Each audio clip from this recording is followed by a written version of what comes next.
Karena gue merasa penanganan yang dilakukan oleh dokter di Penang sama di dokter di Indonesia itu jauh berbeda ya. Gue pertemuan dengan dokternya hanya meraba-raba leher gue aja. Gue di Penang, itu dokter harus langsung mengharuskan gue untuk USG dan tapi berpotensi menjadi ganas. Lalu Here of my wound with a nice saline salt solution to clean it. She put on a really good antibiotic ointment and covered it in these really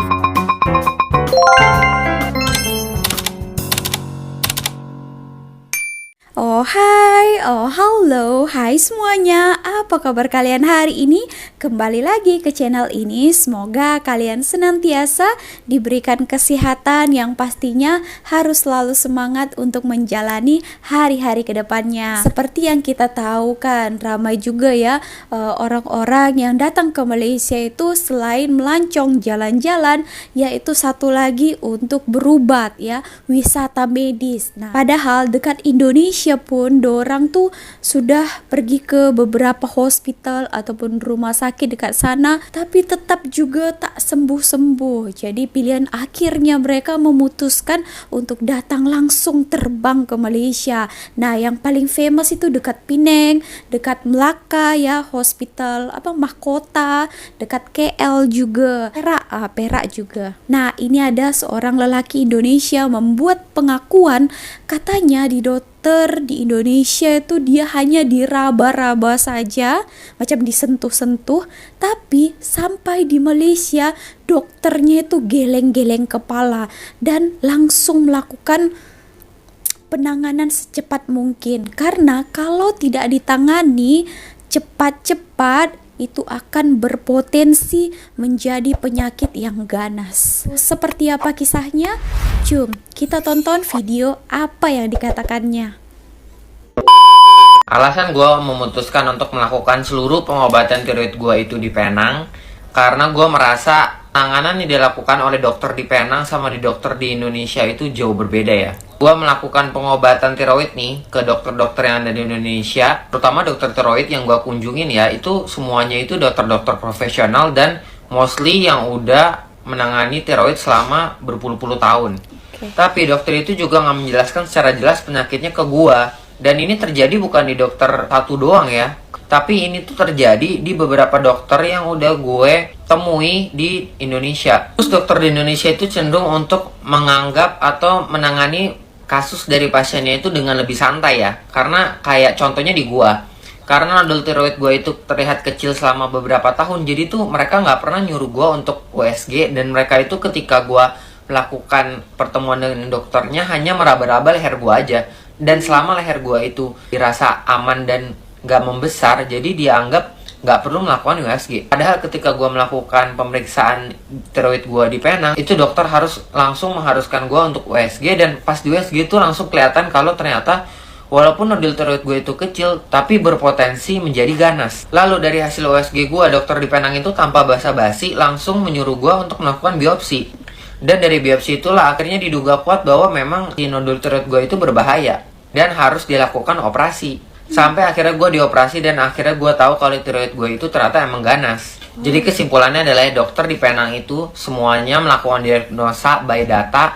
Terus kalau emang data itu udah jelas, mereka itu langsung satset melakukan tindakan dan gak ngundurin waktu.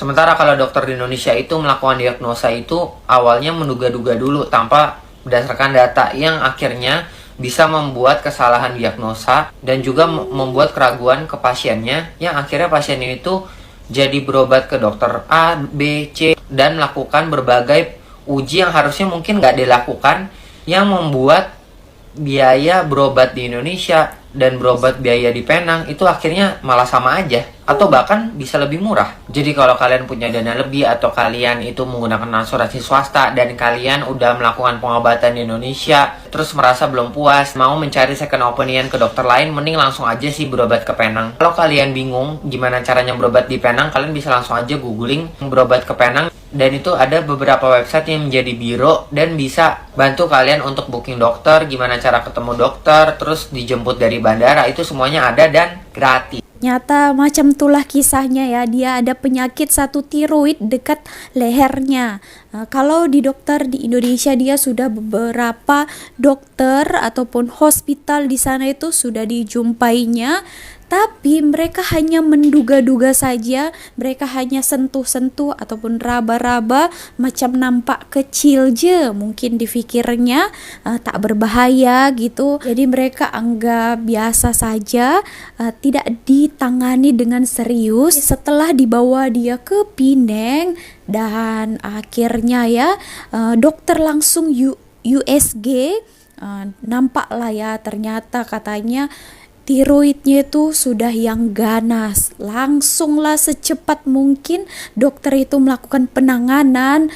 Ya akhirnya beliau berhasil sembuh. Jadi orang-orang yang sudah datang ke Malaysia ini itu mereka yang sudah menyerah juga di sana, try juga, coba juga untuk kesana kemari di dokter yang berbeda di sana, tapi toh juga hasilnya itu ya macam itu saja, masih sakit juga. Ya, second opinionnya mau tidak mau mereka terbang ke Penang. Mungkin banyak juga yang mereka tengok review-review orang yang pernah sembuh, berhasil pengobatannya dan berhasil sihat kembali. Ternyata begitu alasannya ya. Nah, ini video selanjutnya salah seorang Minah Saleh. Ini dia dapatkan kejadian yang kurang mengenakan ya. Jadi dia itu ada emergency visit ke salah satu hospital di Kuala Lumpur, Malaysia. Kira apa yang terjadi kepada dia ini ya. So mari kita tonton video ini. Cum. Hey, it's Amy from Go With Less. I'm really glad that you're here. You may notice that a certain someone is missing from my side, and that's Tim. Tim is off doing laundry. But why am I not doing laundry with Tim? Why isn't Tim on his video? And that is the subject of the video. It's because I broke my foot close to a week ago. We are here in Kuala Lumpur, Malaysia, with a fairly large group of Go With Less friends, and we were making our way to one of the attractions. My face and nose were in my phone, Google Maps, trying to get around, and I caught the edge of a very loose sidewalk paver, rolled my ankle, went down hard. I kind of cracked my knee with a big bloody mess, and when I say cracked, it was scraped, I should say, with a big bloody knee mess, and everyone thought that that was what the problem was, but I knew right away that I broke my foot and that was going to be the bigger problem.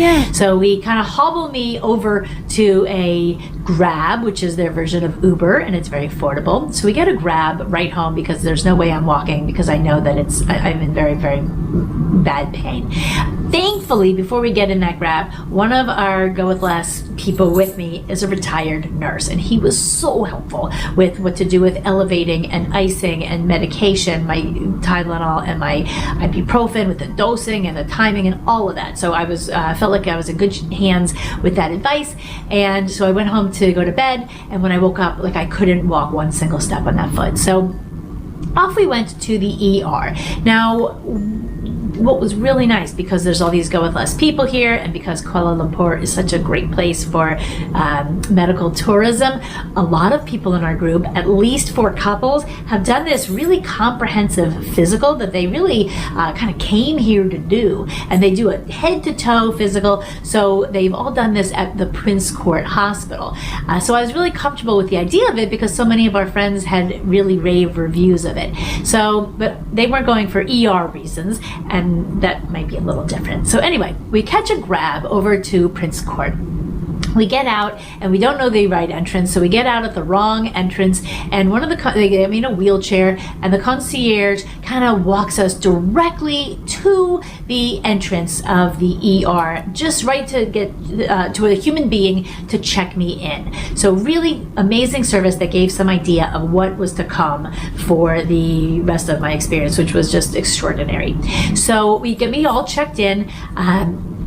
As soon as I'm checked in, maybe 5 minutes passes, and I'm taken into the nurse station where they do your blood pressure, your temperature, your pulse, things like you would have in an American kind of an ER. And then I'm brought back out. A few minutes later, I'm brought into a room with an ER doctor who had everyone that I had communicated with had good English. He had excellent English. He was washing his hands when I met him. And so he felt around my foot. He said, I'm going to want to do a couple of x-rays. And so here's kind of the area where you're having problems. And he also looked at my wound a little and said, we need to clean that up. That doesn't look so good. I said, I put some Neosporin on it. He said, yeah, that's not really the best actually. So we're going to take better care of that knee so it doesn't get infected.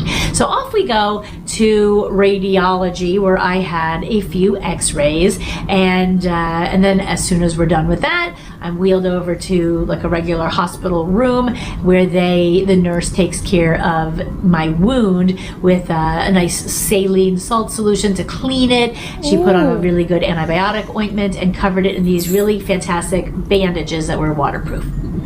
The doctor comes in with my x-ray, says, you do have a little break, here it is, you're not going to need any surgery, but it is going to be bothering you for about 6 weeks, you're going to need a walking boot, and I'm going to send you to our physio, like the physical therapy group, I guess, or like physical rehabilitation or something. For the walking boot, they'll get you all hooked up. Now he said, you're not going to want to buy the walking boot here because it's actually quite expensive.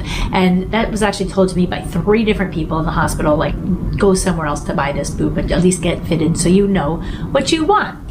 So he also said, I'm going to want you to see an orthopedic specialist on the other side, maybe in a week, so that you can get some idea of, like, we could just see how it's healing. Now, I've broken bones in my feet before. No one's ever done a follow-up ever in the United States. So I was actually really appreciative to have that opportunity to go see someone and see how it's doing. So off we are wheeled over to, and I should say that the nurse was giving me a whole bag of supplies to be able to dress my wound at home. And she said, I'm going to give you 5 of these bandages, but they're kind of expensive. So again, you want to get those somewhere else as well. So I'm waiting to pay, and I said, oh, I never got that follow-up doctor appointment. I don't know how I'm going to even figure that out. And sure enough, someone comes over, hands me a card that says, here's your appointment for next week with the orthopedic surgeon, and here's exactly where you go. They gave me good directions in the same building, different floor, and so I'll set up for that. So here we are, we're waiting to pay, and I asked him, what do you think this is going to cost? Okay, in the United States, we know that would cost costnya? minimum of $2,000. And he said, I think it's going to be about $400. Lo and behold, the price, actually, what did he put down before I even say what it is? What this was down below. Now, this is a private hospital, and it's a private hospital for kind of like the more wealthy expats here. So this is not like a public hospital. It is a high-end place. So what do you think? What do you think it costs? I want the comments. $115. And the big surprise is what was the most expensive on the whole detailed breakdown list, and that was the 5 bandages. So I had 2 x-rays. That wasn't the most expensive part. It was the 5 bandages, and I think that cost like $20 to $25 was my 5 bandages. So the nurse was absolutely right about that. But even so, I couldn't have been more thrilled about that. Now, that did not include my walking boots. So we head on over to the physical rehabilitation group, and unfortunately, the walking boot, because it was a break in my foot, I didn't need a big boot up to my knee. It's very, very hot here, so it kind of came just mid-calf. They only had it in X small and large, and my foot would require a medium. Well, the physical therapist took it upon himself to try to track one down for me. He wasn't successful, and they did find one to the knee. I said, I think that's going to be really overkill and really, really hot. It's like 90 degrees with very high humidity here. I think that's going to really be extremely uncomfortable. So Tim was able just to go on Google, and he found it at one of the malls, has a medical supply store. He was able to call, make sure that they had my size. The hospital said it's going to be a really expensive grab to get over there. It's like 30 minutes away. And I said, I got to do what I got to do. I can't walk without this thing. So we went over. It was $8 in the grab. Got me hooked up immediately. The boot itself was about $150, so a little pricier, but I felt that was a really good deal. I got the same exact walking cast that my friend in the United States with the same break, stellar health insurance, same cast that she had. So I felt good about that. And I've just been kind of laying low ever since. So we were able to get back to the hotel. Thankfully, these grabs are very cheap. So we went out only one time from the hotel since that's happened, and that's been about, I think I saw 5 days ago. So since I got home from the hospital, I'm kind of just keeping it elevated as it feels uncomfortable. I'm really being low key, so I'm doing the best that I can to really baby it beforehand with a little bit of walking around, but not too much, and always in the boot. So we're here for, I don't know, we're here for 2 weeks from today, and then we're off to Bali where we're at the beach. We'll be in Bali for 3 weeks, so having this boot on the beach won't be so pleasant, but as nomads we have learned that we need to be very flexible and adaptable, and I'm sure that we will make it work whatever it is. But I did want to give this experience that we had in the ER. It is so much better than I've had in the United States.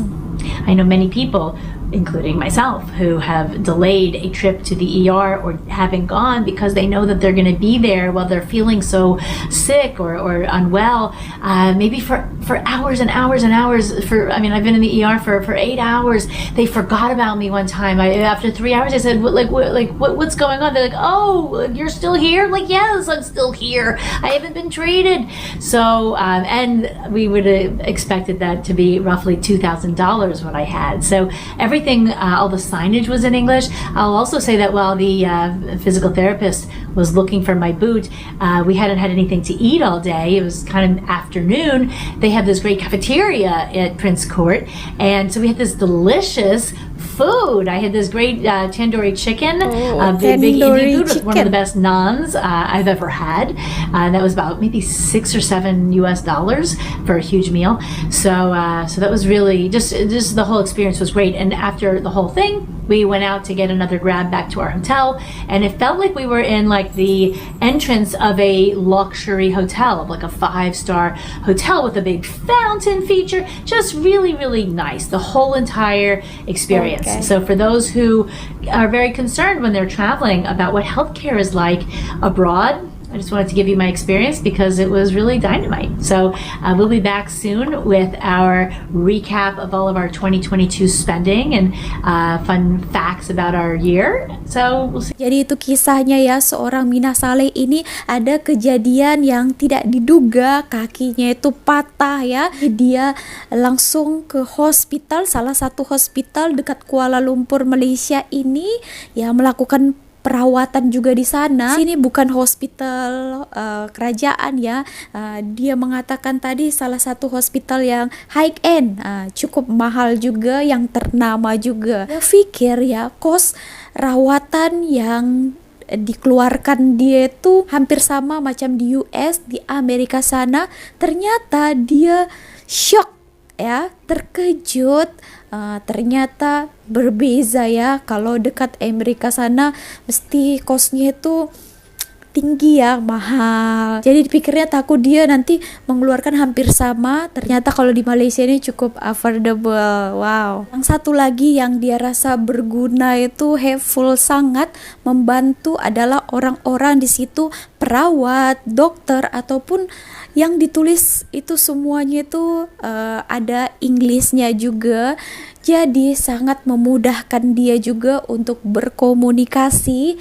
Nah, itulah salah satu keistimewaan, kita tahu banyak bahasa ya, namanya untuk Inggris juga. Jadi memudahkan layak untuk berkomunikasi. Pengalamannya kalau di Amerika apa-apa pun mahal lah ya kan, kalau di compare ke di Malaysia ini, di Asia ini. Tadi dia katanya mau pergi ke Bali juga sebenarnya, tapi kakinya patah, semoga cepat sembuh lah ya, boleh pergi ke sana, boleh main-main pantai gitu.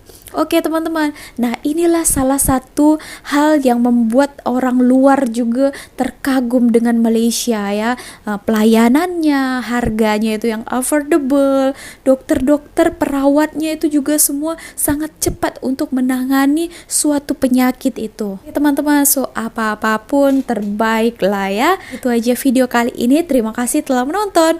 Buat kalian jangan lupa untuk klik tombol like-nya, komen, dan juga subscribe. Sampai jumpa di next videonya bersama Sari lagi. Bye.